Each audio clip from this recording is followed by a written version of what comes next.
அது railway recruitment போர்டில் வந்து குரூப் டி நோட்டிஃபிகேஷன் வந்திருக்கு.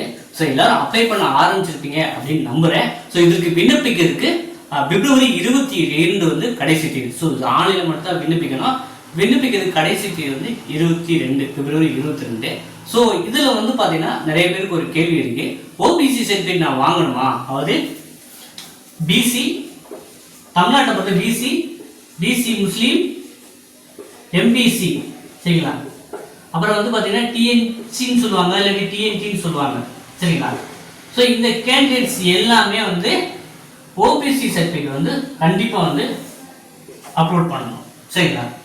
நீங்கள் ரயில்வேக்கு அப்ளை பண்ண உங்களுக்கு வந்து உங்கள் கோட்டாவில் வந்து ஓபிசி கோட்டாவில் வந்து ரிசர்வேஷன் வேணும் அப்படின்னா நீங்கள் வந்து ஓபிசி சர்டிஃபிகேட் வாங்கி அதை வந்து மென்ஷன் பண்ணுற மாதிரி இருக்கும். அது என்ன டேட்டு கொடுத்தாங்க அப்படிங்கிறத, யார் கொடுத்தா அப்படிங்கிறத இந்த குரூப் டி அப்ளிகேஷனில் நீங்கள் மென்ஷன் பண்ணணும். அதனால் வந்து பிசி முஸ்லீம் எம்பிசி டிஎன்சி டிஎன்டி அந்த கேட்டகரி இருக்கிறவங்க வந்து பார்த்தீங்கன்னா ஓபிசி நான் கிரீமி லேயராக இருக்கணும். அது என்னங்க கிரீமி லேயர் நான் கிரீமி லேயர்னா, உங்கள் குடும்ப ஆண்டு வருமானம் 8 லட்சத்துக்குள்ளே இருந்துச்சுன்னா அது நான் கிரீமி லேயர் சரிங்களா.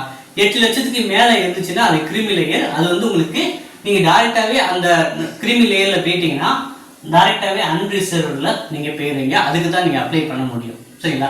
அன்ரிசர்வ்டு கோட்டாவில் அப்ளை பண்ண முடியும்.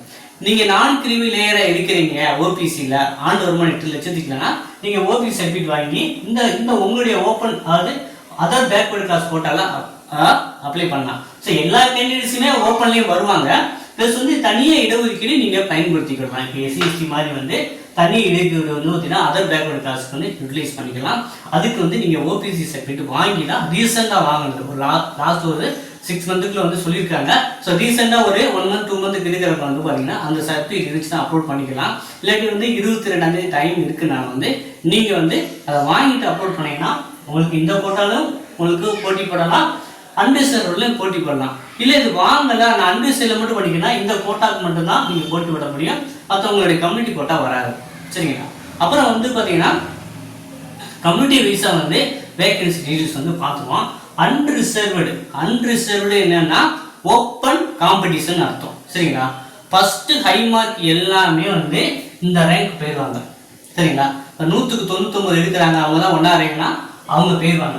100க்கு 98 அவங்க 2ஆம் ரேங்க்னா அந்த ரேங்க். இப்போ ஃபர்ஸ்ட் வந்து ஃபில் ஆகுறது இந்த அன்ரிசர்வ்டு சரிங்களா. அதை ஃபில் பண்ணிடுவாங்க. ஓப்பன் காம்படிஷன்ல யாரெல்லாம் ஹை மார்க் எடுக்கிறாங்களோ அவங்க வந்து அன்ரிசர்வ்டு ஓப்பன் காம்படிஷனுக்கு போயிடுவாங்க சரிங்களா.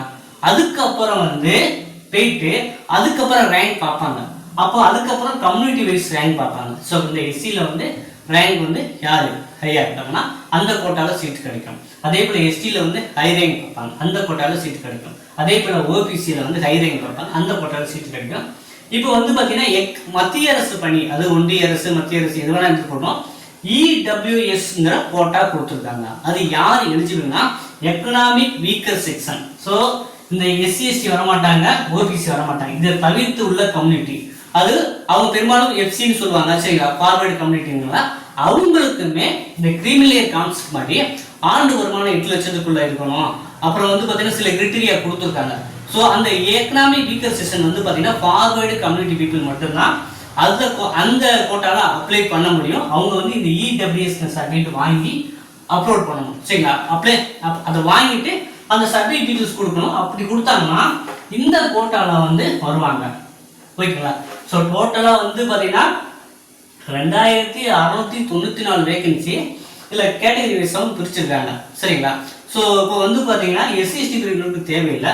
நீங்கள் வந்து பிசி முஸ்லீம் எம்பிசி டிஎன்சி டிஎன்டி இந்த கேட்டகரியை இருந்தீங்க, அது தமிழ்நாடை பொறுத்த வரைக்கும் சொல்கிறேன், இருந்தீங்கன்னா ஓபிசி சர்டிஃபிகேட் வாங்கினீங்க அப்படின்னா இந்த கோட்டாலையும் பண்ணிக்கலாம், இந்த இதுக்குமே நீங்கள் போட்டி போடுற மாதிரி இருக்கும் சரிங்களா. இல்லை எனக்கு வேண்டாம் ஓபிசி சர்டிஃபிகேட் வாங்க டிலே ஆனால் நீங்கள் டேரெக்டாக அன்ரிசர்வ் கொடுத்து கூட நீங்கள் அப்ளை பண்ணலாம் சரிங்களா. ஸோ நிறைய பேர் ஒரு டவுட்டாக கேட்டிருந்தாங்க. ஸோ அதுக்காக தான் இந்த காணொலி. ஸோ உங்களுக்கு குரூப் டி அப்ளை பண்ணி 22 லாஸ்ட் டேட் சொல்லிட்டேன். இன்னும் எனக்கு டவுட் இருக்கு கிளாரிஃபை பண்ணிங்கன்னா நீங்கள் அது என்னென்ன டவுட் இருக்கோ கமெண்டில் தெரிவிங்க. நம்ம அடுத்தடுத்த காணொலியில் நம்ம இன்னுமே டீட்டெயிலாக டிஸ்கஷன் பண்ணலாம். நம்ம வந்து பாரத் எக்ஸாம் அகாடமி வந்து இப்போ வந்து இந்த எக்ஸாமை தமிழ்லேயே எழுதுனாங்க.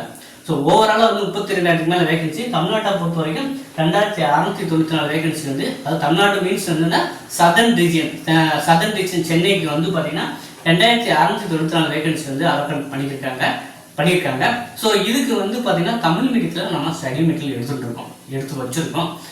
உங்களுக்கு யாருக்கான வேணும் ஸ்டடி மெட்டீரியல் வித் கைடன்ஸ் வேணும் அப்படின்னா இந்த டிஸ்பிளே இருக்கிற வாட்ஸ்அப் சாட் பண்ணி நீங்கள் வாங்கி படிக்க ஆரம்பிக்கலாம். இது சொன்னமாக ஏதாவது டவுட் இருந்துச்சு, இந்த அப்ளை பண்ணுறது சொன்னமாக இருந்துச்சுன்னா கமெண்ட்ல தெரிவிங்க. நம்ம அடுத்த காலத்தில் இன்னும் டீட்டெயிலாக டிஸ்கஷன் பண்ணலாம். நன்றி, வணக்கம்.